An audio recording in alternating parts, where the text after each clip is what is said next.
Boa noite, amigos internautas de todo o Brasil. Está entrando no ar o programa Carlos Rocha na TV, pela capitalrio.com e TVC 16 de Petrópolis. Boa noite, meu querido jornalista e radialista, professor Roberto Salvador. Tudo bem? Valeu, Carlinhos. Tudo bem? Estamos aqui. Muita alegria falar para os nossos amigos internautas. Eu que fui do rádio tradicional, do rádio broadcasting, agora estamos aqui na era da internet. É uma experiência nova para mim, para este seu amigo que viveu esses momentos todos da era do rádio. E eu trouxe aqui, para participar da nossa reunião, Carlinhos, um amigo muito legal, que eu acho que você já conhece, que é esse senhor que está aqui. Ó. Esse senhor aqui é um rádio... Uma relíquia. É um rádio inglês de 1935. E é aquele famoso rádio que o pessoal chama de rádio capelinha. É um rádio de válvula. É uma relíquia. Eu vou até mostrar aqui a parte de trás dele. Está vendo? Válvulas. Ele funcionava até um tempo atrás. Mas, legal, hein? Realmente, esse rádio é mais velho do que eu. Eu nasci em 1938. O rádio é de 1935. Pois bem, muito esse legal. rádio chegou ao Brasil 10 anos depois, mais ou menos 10 anos depois, da inauguração da primeira estação de rádio. Na verdade, a primeira estação de rádio foi em 1922.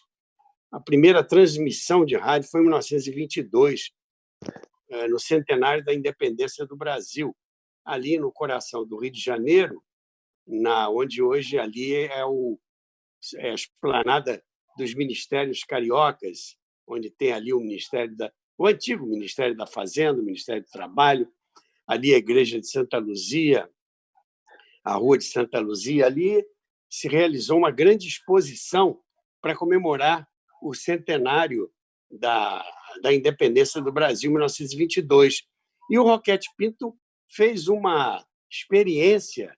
Ele aproveitou um transmissor Westinghouse, que estava aqui no Rio de Janeiro, na Praia Vermelha, e ele transmitiu pela primeira vez algo pelas ondas artesianas. Foi transmitida uma ópera, a Protofonia do Guarani, de Carlos Gomes, um trecho do discurso de Epitácio Pessoa e algumas pessoas, autoridades que falaram para o recinto da feira que se realizava ali naquela região que eu descrevi. Foi uma experiência, né? Mas foi no dia 7 de setembro de 1922, exatamente no centenário da independência do Brasil. Um ano depois, eles ficaram tão animados, o Roquete Pinto, o Henrique Morizzi e outros cientistas, membros da Academia Brasileira de Ciências, ficaram tão animados que eles fundaram uma estação de rádio. E como eram amigos, todos eram amigos, cada um deu uma contribuição, fizeram aquilo que eles chamavam de fizeram uma vaquinha e compraram equipamentos e receberam doações de discos e etc. E fundaram, então, a Rádio Sociedade do Rio de Janeiro. Daí o nome Sociedade, porque eram amigos que eram sócios. E a Rádio Sociedade do Rio de Janeiro ficou no ar quase que 10 anos. Em 1935, o Roquete Pinto e o grupo, não aguentando mais com as despesas para manter a emissora tinha ouvintes, era uma emissora que tinha, o pessoal escutava, etc. Foi a primeira emissora de rádio do Brasil. E o Roquete Pinto, então, e os amigos doaram essa esse equipamento, essa rádio, a Rádio Sociedade do Rio de Janeiro, doaram ao Ministério da Educação e Cultura. Naquela época chamava-se Ministério da Educação e Saúde. E aí foi o que se transformou, viria a se transformar na Rádio Ministério da Educação, hoje Rádio MEC. E o Roquete Pinto tinha como lema, ele via o rádio como um elemento propagador da cultura e da educação. Ele dizia, o lema dele era pela cultura dos que vivem em nossa terra, pelo progresso do Brasil. Ele via o rádio como um veículo da educação e da cultura. E até hoje, a Rádio MEC, quando entra no ar de manhã cedo, entra com esse lema, pela cultura dos que vivem em nossa terra, pelo progresso do Brasil. Legal. E quando sai do ar, faz a mesma coisa. Então, essa é, brevemente, a história do rádio. E só para falar desse nosso amigo que está aqui, esse rádio ele fez história no Brasil porque surgiram depois outras emissoras no Rio, em São Paulo, em Minas, em Pernambuco, uma rádio importante, também muito antiga, a Rádio Clube de Pernambuco, e todas as cidades do Brasil tinham a sua estação de rádio. Quase todos os grandes municípios do Brasil tinham a sua estação de rádio, porque o rádio era o grande veículo social da época. As famílias até hoje em volta do rádio e viviam o seu dia a dia ouvindo rádio. Pois não, Carlinhos, pode falar. Roberto, eu estou aqui com o seu livro, Rádio Teatro, Roberto Salvador, A Era do Rádio Teatro. Como nasceu esse livro? Bom, esse livro foi o seguinte, Carlos Alberto. Eu comecei em rádio, eu era apaixonado pelo rádio desde garoto. Então, quando eu fiz 13 anos, eu falei para os meus pais, eu vou trabalhar em rádio. Mas você... De onde saiu essa ideia? Porque eu fico encantado ouvindo rádio. Então, eu quero trabalhar dentro do rádio, eu quero entrar dentro do rádio. Para você ver, a minha paixão pelo rádio era tão grande que eu pequeno, eu me lembro, eu devia ter uns 5 anos, eu ia olhar atrás do rádio para ver se os artistas estavam ali se apresentando. Eu ficava olhando para trás do rádio. Mas, bom, quando eu fiz 13 anos, eu peguei um bonde, eu morava no subúrbio do Sampaio, ali junto à rua 24 de Maio, peguei o bonde Meia 99, que me levava até a Praça Mauá, onde ficava a Rádio Nacional, e lá, com a cara e com a coragem, sem conhecer ninguém, disse assim, eu quero fazer um teste, eu quero trabalhar aqui nessa rádio. Essa rádio era a maior emissora da América Latina. Equivaleria a um cara chegar hoje lá na porta da TV Globo e dizer assim, eu quero trabalhar aqui. O que eu faço para trabalhar aqui? Era um negócio assim. Bom, e eu, com 13 anos, me pegaram, acho que eu era muito garoto, e pegaram e me encaminharam lá, eu fiz um teste, me deram um papel para eu ler, e eu li, feito um locutor, imitando os locutores da época, e me disseram, você leva jeito, sim, você leva jeito, nós vamos te telefonar. Eu voltei para casa todo animado, contei para meus pais, e me bateu também uma dúvida. Os caras estão falando isso para me consolar. Ninguém vai me telefonar. Mas o livro nasceu como? Tem uma historinha do livro? O início do livro? Aí aconteceu o seguinte, eu fui aproveitado na Rádio Nacional, trabalhei de 13 anos até 23 anos. Saí de lá quando já era universitário. E eu vivia toda a história da Rádio Nacional, de 1952 até 1962, que era o período áureo da rádio. E eu vivi muitas coisas lá, participava de vários programas, e de programas de jovens, um deles era o Clube Juvenil Todd, dirigido pela professora Maria de Lourdes Alves, E eu trabalhava também em outros programas, fazia eventualmente papéis de garotos nas novelas. Depois trabalhei no rádio jornalismo com o famoso Heron Domingues, do Repórter S. E eu aprendi muita coisa sobre o rádio. Acontece que depois que eu me formei, fiz biologia, eu comecei a pensar na minha vida profissional, mas depois voltei ao rádio, mas ao rádio educativo.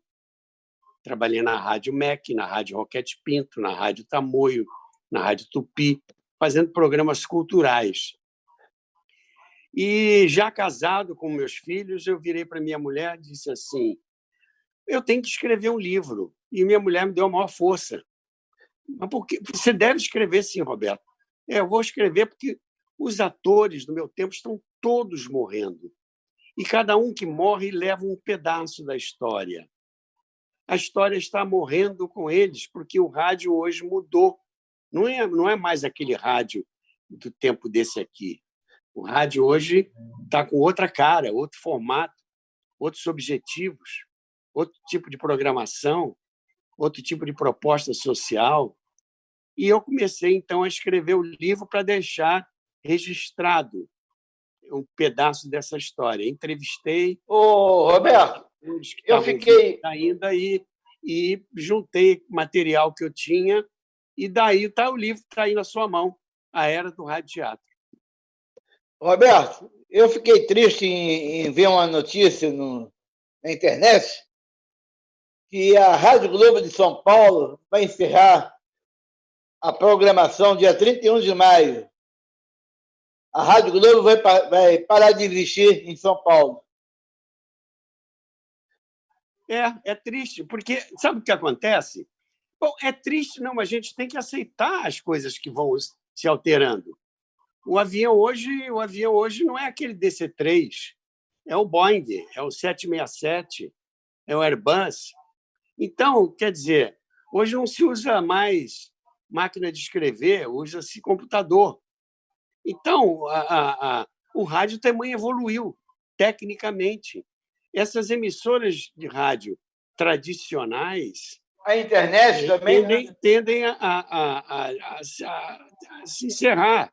O AM, amplitude modulada, o AM, está fadada ao desaparecimento num espaço de tempo muito curto. Resta o FM. O FM, sim, ainda vai sobreviver.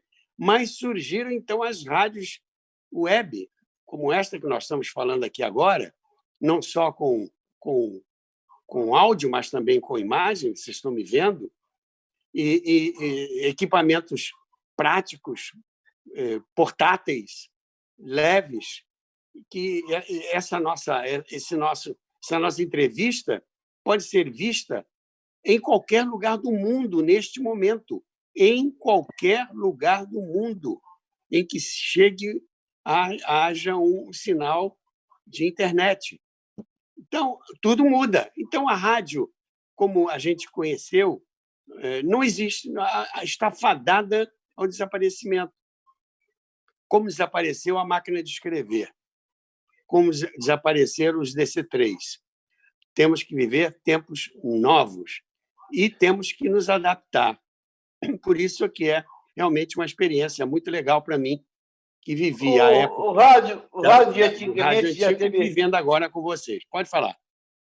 A rádio de antigamente já tinha sua auge, né? O auge do rádio. Os programas de auditório, César de Alencar, Manuel Barcelos, e grandes comunicadores e orquestras, né? Claro. Dá saudade. Dá saudade. Por quê?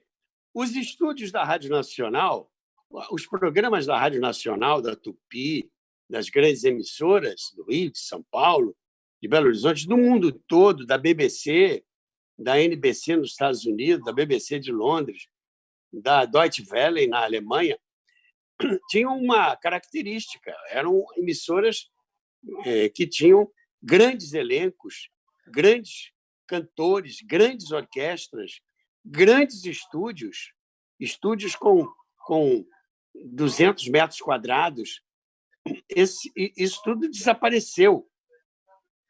Os transmissores valvulares pesados, que alcançavam realmente um longo alcance, transmissores intercontinentais, mas desapareceu. Hoje, os estúdios são pequenos, são resumidos, são leves, equipamentos leves, e tecnologicamente houve um desenvolvimento muito grande. E tudo vai aceitando a tecnologia vai evoluindo cada vez mais e as coisas vão sendo ultrapassadas. O que era moderno, o que é moderno hoje, amanhã já está obsoleto. Eu estou verificando agora, não sei se os ouvintes sabem, algumas emissoras com essa quarentena, os locutores estão trabalhando de casa, aqui que nós estamos chamando de home studio. Home studio. Isso aí. Não é home office, é home studio. Por quê? O locutor, atualmente, não está indo à rádio. Ele trabalha da casa dele. Televisão também. Televisão também. Quer dizer, eu agora estou aqui na minha casa. Estou aqui na minha sala, fazendo esse programa com vocês. É claro que estamos numa rádio web, mas as emissoras de FM do Rio estão também com seus locutores em casa. No estúdio, na parte técnica, ficam só os operadores, a parte operacional. O locutor transmite da sua casa com equipamento digital básico e, dali, ele transmite e o ouvinte nem sabe. Então, passem a saber agora. As emissoras de FM, as principais emissoras de FM do Rio de Janeiro, os locutores ficam dentro de suas casas. É o home studio. É uma evolução. Quando se poderia imaginar isso há uns tempos atrás? Aí. Não é? É a tecnologia que permite isso. Mas é essa mesma tecnologia. Diga. Amanhã teremos a jornalista Ana Helena Tavares, que vai falar do livro dela, vai conversar com a gente. E na sexta-feira vamos ter 2 jornalistas. Jornalista e professor Antônio Nidan, que vai falar sobre literatura, e um novo amigo meu, que vai fazer parte da Capital Rio também, o Tony Costa, lá de Paulinas, em São Paulo. Perfeito. Vai participar também, o jornalista Tony Costa vai participar do programa na sexta-feira. E o pessoal da Beleza, Capital parabéns. O Tony. Você faz um belíssimo trabalho, Carlos Alberto. Você faz um belíssimo trabalho. Eu fico feliz que você me descobriu. Você foi ao lançamento do meu livro e depois se tornou meu amigo e me ajudou muito na divulgação do livro, me apresentou a vários locais, como o Centro de Literatura do Forte Copacabana, o Centro de Literatura do Clube Naval. Isso. Né? Eu tenho ido convidado por você a várias emissoras web e estamos aí. O meu objetivo... E aproveito também, Roberto, de convidar você sexta-feira, às 16 horas, vamos ter o nosso encontro virtual da Paula. Você faz parte da academia. Perfeito. A Paula virtual, a sua academia. Perfeito. Já fui até homenageado lá, recebi lá um título. Isso. Muito obrigado. Fico muito, muito feliz. E quero lembrar, já que você tocou no livro, que esse livro é o único livro que fala sobre a história do radioteatro. Você não pensa em fazer outro, não, Roberto?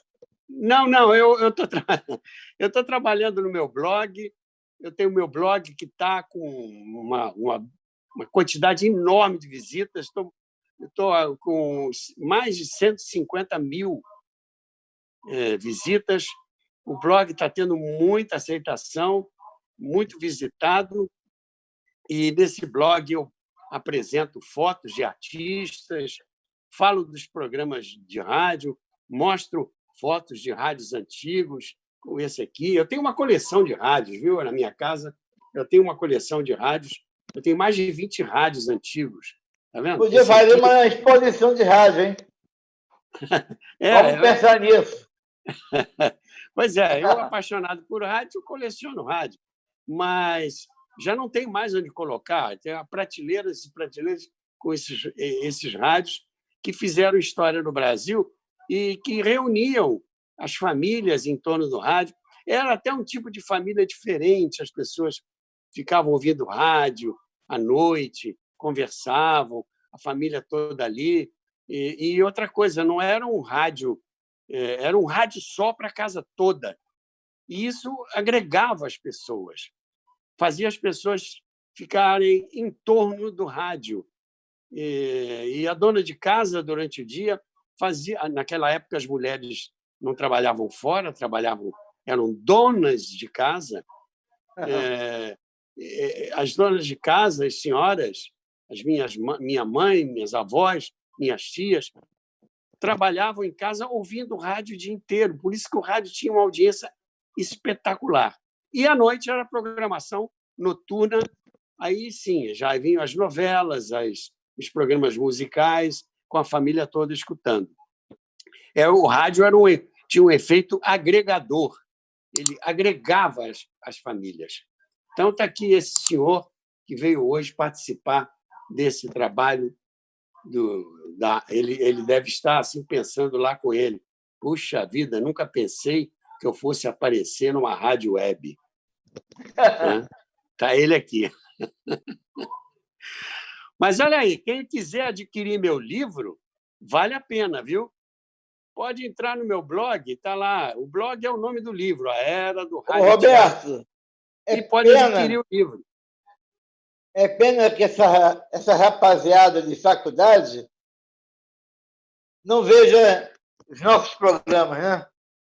Eles devem estar perdendo uma história do rádio na TV web.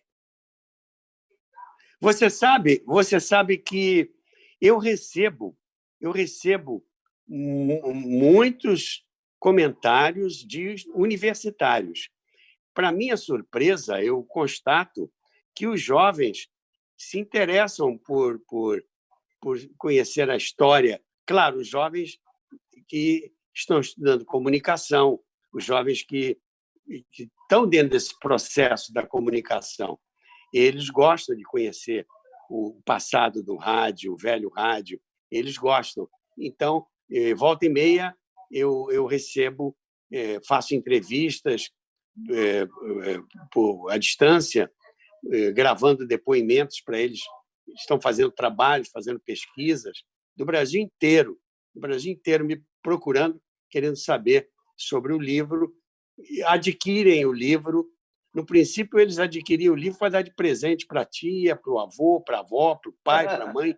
Agora, eu tenho, pelos comentários que eu recebo no blog, recebo muitos comentários, vejo que tem de tudo, né? Tem aqueles mais antigos e, para minha alegria, eu vejo que o jovem também se interessa. Evidentemente, o jovem que está comprometido com a área da comunicação. O jovem que não está comprometido com a área da comunicação, na verdade, ele está com outros interesses, está voltado para outros interesses que a tecnologia moderna oferece. Mas Roberto, eu tenho essa responsabilidade. Diga aí.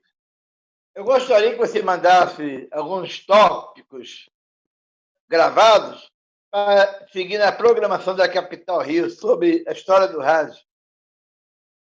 Sim, claro. É só a gente combinar. Vamos criar um programa para você. A história do rádio com Roberto Salvador. Tem muita história. Esse livro que está aí na sua mão tem muita história. Tem muita história. É um livro muito gostoso, um livro que Adorei ele. As pessoas gostam, porque é um livro que conta fatos pitorescos, fala dos artistas, alguns ainda vivos, poucos. Eu tenho, por exemplo, essa semana passada, perdi uma grande amiga, a Daisy Lucidi, Daisy, com quem eu trabalhei na Rádio Nacional. Eu trabalhei, a Daisy era jovem, tinha 21 ou 22 anos, eu tinha 14, e ela trabalhava na Rádio Nacional, vinda da Rádio Globo. E tem aí vários artistas que estão ainda. Orlando Drummond. Eu quero agradecer. Fez 100 anos já. Diga. Eu quero agradecer o Antônio Carlos, da Tupi, acabou de informar que está vendo a gente, a capitalrio.com. Olha onde a gente está indo. Onde a gente está indo, hein? O Antônio Carlos, muito legal. Quando eu lancei o livro, ele era da Rádio Globo nessa época. Ele está na Tupi agora. Naquela época, em 2010, ele era da Rádio Globo e ele me entrevistou no programa dele pela manhã e deu muita força ao lançamento do livro. E eu estive em todas as rádios do Rio de Janeiro, me entrevistaram. Eu fui no lançamento, todas as rádios. lá na Nacional. Eu fui no lançamento. O lançamento foi feito no auditório da Rádio Nacional. Estava lotado de gente, você viu, né? Você estava lá. Lotadão. Estive nas emissoras, estive no programa do Jô, estive na Globo News 2 vezes, estive na TV Brasil, porque um carinho muito grande por parte dos meios de comunicação para com este livro, porque muitos radialistas se identificaram com esse livro, porque ele é um livro realmente que é um registro de uma história, de um período importante do nosso país.